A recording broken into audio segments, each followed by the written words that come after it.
Здравейте, приятели! Трипани към Витоша започва.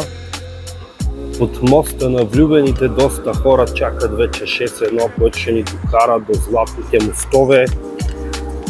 Остават 10 минутки, вълнувате ли се? Интелигентно, приятни и като цяло възпитани хора са се събрали под моста.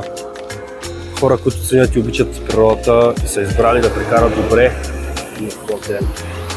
И ние избираме да прекараме добре един хубав ден с нас ли сте.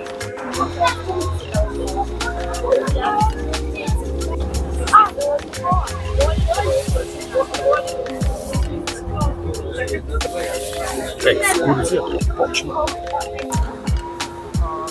Трипътни, драги приятели, стартира по тази пътека, а защо не и по тези камъни. От екипа на Свинекомплекс винаги сме опичали насечения терен и трудно покоримите места. Места, както и да е, не се изразяваме супер, но знаете, от екипа на любимата ви медия не сме много брани. Ходейки по тези камъни се връщаме години назад, когато бяхме преди много време с наши приятели тук и телефонът ни падна някъде между камъните. Да се надяваме, че сега няма да се повтори същият сюжет. За вас от камъните на златните реки, или как се наричаха точно, вашето момче Сърба, а зад мен Великата Витоша. Тук, драги приятели, може да видите рекичка и като цяло реката е под нас. Доста интересно, доста магическо. Пуснахме се Noise Cancellation, за да не чувате много силно водата. Не знам, чувате ли ме изобщо.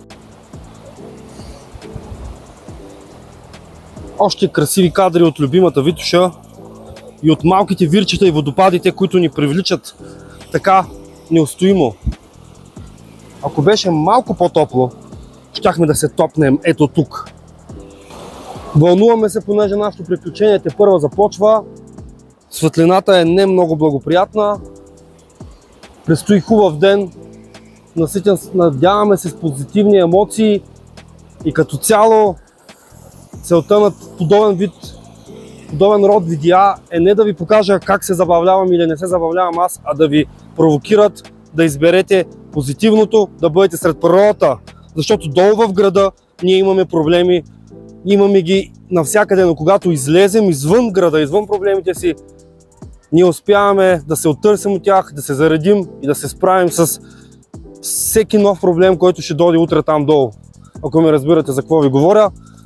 Не е само Витоша, има много други планини, пътувайте, бъдете позитивни, изберете позитивното.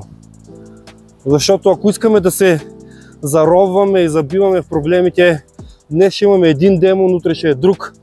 Ние си избираме, вие си избирате. И така.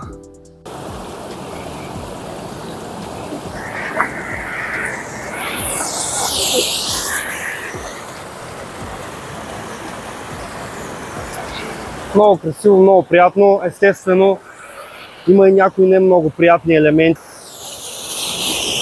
Бутилка. Все пак сме до София, няма как да не си личи наличието на Homo sapiens. Продължаваме нашият трип към, не знаем къде, защото тая карта не е ясна, но може би към Комата. Нагоре.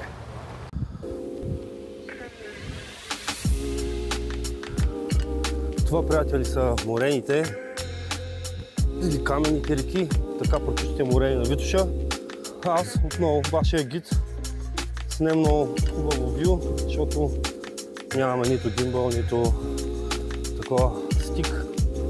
Снимаме се тъй с ръката и какво такова. Витоша е за всички, бъдете активни, бъдете тук повече, с каквито средства имате. Не ви трябва екипировка, да, нищо не ви трябва. Днес температурата тук е с няколко градуса по-ниска от температурата в града, но на слънце си е топло. За потениска, може би тънко звучарте. Нищо не ви трябва, идвайте, супер е. Ето вижте напред какво е. Морени и страхотни клетки. Изсечени дървета.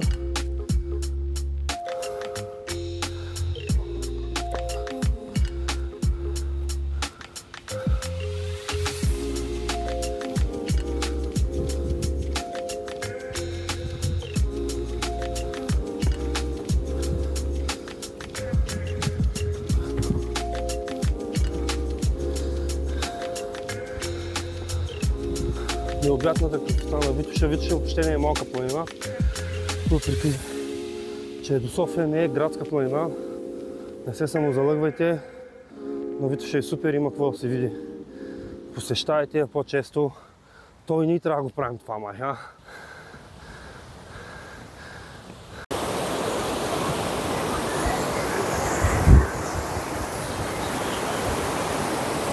Включили сме си Active Noise Cancellation, не знам дали мога да ме чуете и дали работи Active Noise на боя микрофончето. Върши добра работа, by the way, ама естествено тези донапредените глави ги загубих. Винаги ги губя, не знам при вас как е. Коментирайте отдолу, ако имате външен микрофон с такава глава, успявате ли да я запазите, може би трябва да я залепя с нещо. Както и да е, не аз съм важен, а природата, нека и обърне внимание, приятели.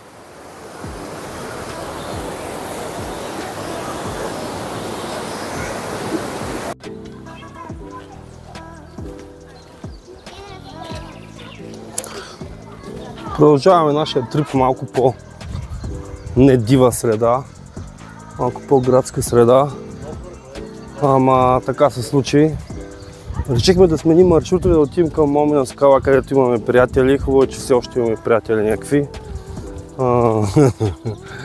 Така че няма да се катериме. Иначе планирахме да отидем до Комата, хижа Комата и връх Средец, може би. Но може би друг път набелязахме си ги за следващия път, така че имаме поне цел. Така, цъфнали полянки, хубави хора, хубава работа. Продължаваме влога от любимата ви поляна под Момина сълза. Некви хора празнуват, други хора се суетят и идват насам. Тук е сравнително ниско и лесно достъпно. И проблемите са точно никакви. Хора си люлеят децата, хора с деца, щастливи, весели.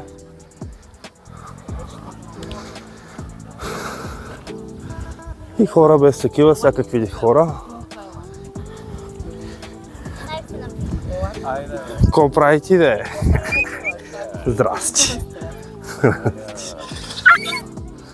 От поляната на Момина скала вашето момче сърва.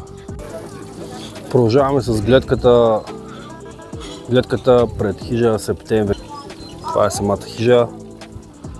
Има масички и полянка с сянка и със слънце. А насам си е предимно слънце, чешмичка. И каквото ти душа иска, даже ми се си напълня водичка. И да продължим към Момина скала. Точно така.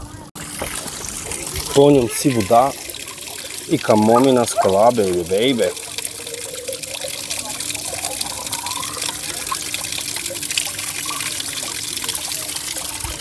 Безплатна, прекрасна, свежа планинска вода.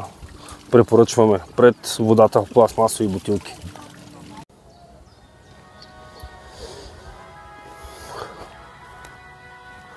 Пътя от хижа Септември към хижа Момина скала е доста приятен. Минаваме на някакъв шорткът, надяваме се да не ни заблуди и обърка, защото сме си достатъчно объркани. Въпреки че природата като цяло ни концентрира и събира и ни помага, не знам при вас как действа. Не знам тук пътека ли обаче, вие какво мислите? Я напишете в коментарите пътека ли. Едва ли е пътека, защото тук има някакви локви. Така да търсим пътя и се връщаме back on track, пътя е там. Ще преминем напреко, както винаги, през Кестермето. Там е с двата крака. Вашето момче скача в трака. И така. Продължаваме нашия трип през някакви каменаци. Най-интересното е, че буквално от камъните се чува, че тече вода, а отгоре така не се вижда. Така става, когато Витоша се събужда. Защо не знам дали нагоре е пътя. Ама каквото такова пече. От това добре сме се екипирали май. В началото шапката ми пречеше, но who cares, това са битови работи.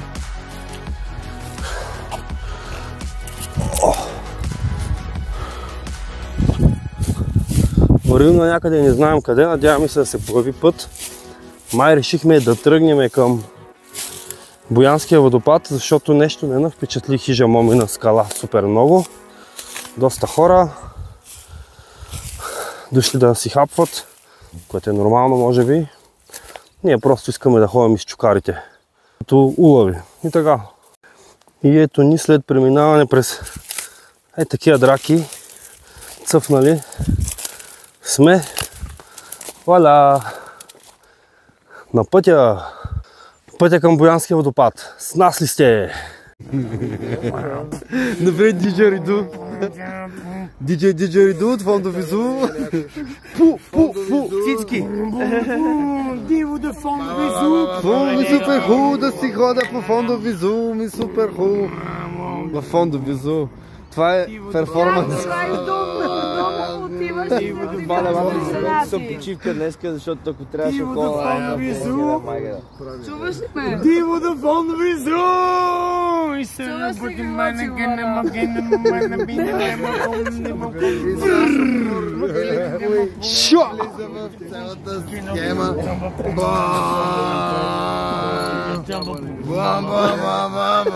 Чакаме МС, а не ти да се разправи.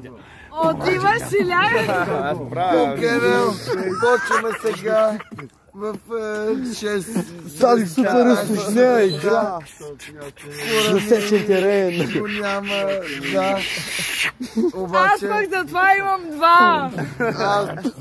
да.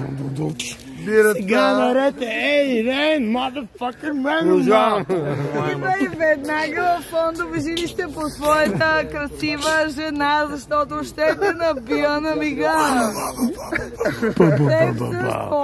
Сега съм аз, сега си ти, сега всъщност се случва жена ми да реди. Не съм аз, той е глас, беби, да. Това е тя, това е тя.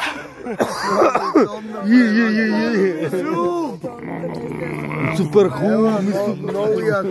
Супер хубаво. И когато казваме това, Трябва нас хората провръщат късота. Его е. Ако някой не го е чул, хората провръщат късота. Като таратор. Като Тарантино. Цевката. Таратьор. Преди 20. Този звук